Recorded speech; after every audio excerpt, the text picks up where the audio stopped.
बादली से 2 बार विधायक रहे भूपिंदर सिंह हुड्डा के बहुत करीबी विधायकों में से एक कहलाने वाले नरेश शर्मा ने आज इनेलो का दामन पकड़ा है। इनेलो का दामन इन्होंने क्यों पकड़ा, इनेलो में क्यों आए, और साथ के साथ इन्हें अभय चौटाला ने एक इनाम भी दिया कि इन्हें प्रवक्ता बना दिया गया है। बातचीत करते हैं नरेश शर्मा से। आपने कांग्रेस का दामन क्यों छोड़ा?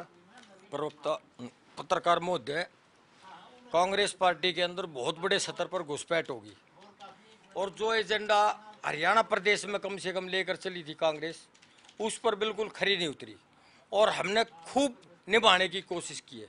फिर हमने आखिरी में घूम फिर कर ये फैसला लिया कि अब हरियाणा प्रदेश के अंदर किसान मजदूर का कोई भला कर सकता है तो एक उम्मीद की किरण बच्ची चौधरी अभय सिंह चौटाला, जो चौधरी देवीलाल के संस्कार हैं और उनकी नीतियों पर चलकर और किसान मजदूर का भला कर सकते हैं।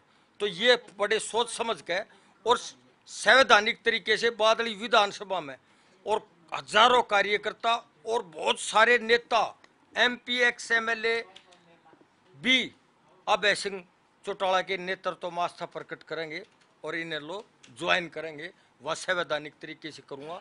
आज मैं कुशल सेम पूछने चौटाला साहब से शिष्टाचार के नाते आया था, लेकिन जो अभूतपूर्व सम्मान भाई अभय सिंह चौटाला ने मिलकर, मेरे को ऐसी उम्मीद भी नहीं थी, और गले से लगाया और बहुत सम्मानित किया, उसको मैं सदैव आभारी रहूँगा और उनका आभार व्यक्त भी करता हूँ। तो आज आपने इनेलो ज्वाइन नहीं की? मतलब इनेलो ज्वाइन अभय सिंह ने मेरे को गले लगाया, डिक्लेयर किया, तो ज्वाइन तो होएगी, लेकिन संवैधानिक तरीके से तो मैं अपने परिवार के बीच में, अपने हल्के के बीच में, अपने समर्थकों के बीच में, अपने चाचा ताऊ का आशीर्वाद लेकर और ज्वाइन भी करेंगे और ज्वाइन करवाएंगे भी। पर अब जिस प्रकार से अभय सिंह चौटाला ने आपको मान सम्मान भी दिया, इनेलो का प्रवक्ता स्टेट लेवल पे आते ही बना दिया, तो आज से ही काम शुरू। तो कांग्रेस से नाराजगी के बीज कहां से बोए गए? कांग्रेस में तो बहुत बड़े तौर पर घुसपैठ हुई और जो पुराने जो सम्मानित कार्यकर्ता थे, जो संघर्ष के टाइम में जिन्होंने बलिदान दिया, संघर्ष किया, बुरे टाइम में साथ दिया, उन लोगों की अनदेखी होगी। MLA बैठकर देखते थे और 1 रुपया ग्रांट नहीं मिलती थी और एक विशेष व्यक्ति सारी ग्रांटों को बांट देता था। और SEZ लेकर आए, 19,000 एकड़ जमीन SEZ वाले ने हथिया ली। बहुत बड़ा किसानों के साथ बहुत बड़ा विश्वासघात हुआ। SEZ वाले ने बोला था कि भाई इन किसान भाइयों को बहुत बड़े अवसर मिलेंगे, बहुत बड़े रोजगार के अवसर मिलेंगे, बहुत बड़े व्यापारिक उत्थान के अवसर मिलेंगे। उस विशेष व्यक्ति जिसका आप जिक्र कर रहे हैं, व्यक्ति विशेष का, विधानसभा में सबसे ज्यादा उनके हक में, पक्ष में वकालत करने वाले, नारेबाजी करने वालों में आपका नाम था। नहीं, मैं अपनी जिस पार्टी में हूँ उसी का तो पक्ष रखूंगा ना, नारेबाजी में क्यों? ये मेरा टैलेंट था और मैं नीतियों के आधार पर बोलता था। और जब वहाँ से नाउम्मीद हो गए तो आज हमारे को बचा हुआ जो जीवन है वो भूमि रक्षा के लिए लगाना है। मेरा जो क्षेत्र है वो लूटा हुआ है और किसी और ने नहीं, लुटवाने वाले भी अपने और SEZ ने लूटा है। और जब तक मैं चैन से नहीं बैठूंगा, जब तक भूमि रक्षा नहीं कर दूंगा और इन किसानों को के हितों की रक्षा और उनका जो आज का नया प्रोसीजर है उसके आधार पर जब तक उनको राहत नहीं दिलाऊंगा, चैन की सांस नहीं बैठूंगा, एक पल भी सुख का सांस नहीं लूंगा। उसी दिन अमन चैन शांति मिलेगी जिस दिन किसानों को हक दिला कर रहेंगे। लोकदल, इनेलो, इनसे तो आपका पुराना नाता 1991 से पहले का भी रहा है। नहीं, मैं सन 1980 से और 91 तक अपने भाई धीरपाल और चौधरी देवीलाल जी से मेरे को मार्गदर्शक और आशीर्वाद लेने का और कार्य करने का अवसर प्राप्त हुआ। ये मेरा सौभाग्य है। आप जो हैं पूर्व कृषि मंत्री OP धनखड़ के मंच पर देखे गए, मुख्यमंत्री मनोहर लाल के साथ भी देखे गए। ये सत्य है।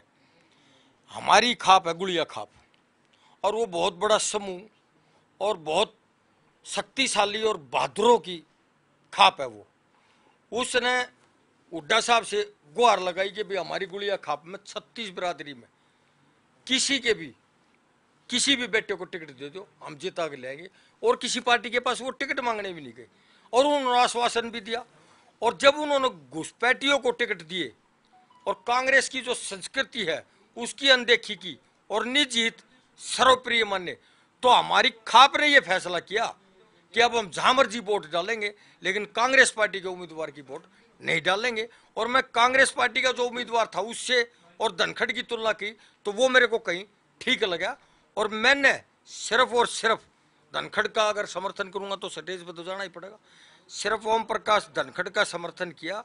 बीजेपी में ज्वाइन करता तो कांग्रेस पार्टी के महीने में 10-12 प्रोग्राम टीवी पर देता था, किसी जनसभा में, किसी रैली में, किसी जलसे में। आज तक किसी ने देखा? शर्मा जी, नरेश जी एक बात बताओ, आप बिल्कुल स्पष्ट बात करते हो, स्पष्ट वार्ता रहती है आपकी, जहाँ भी होते हो वन साइडेड होते हो, आपका पुराना इतिहास जितना कि मैं जानता हूँ उस हिसाब से, लेकिन आज आपकी बातों में कहीं ना कहीं डिप्लोमेसी नजर आ रही है। एक तरफ तो आप कह रहे हैं कि आज सिर्फ मिलने आए थे, दूसरी तरफ कह रहे हैं कि संवैधानिक रूप से ज्वाइन बाद में करेंगे।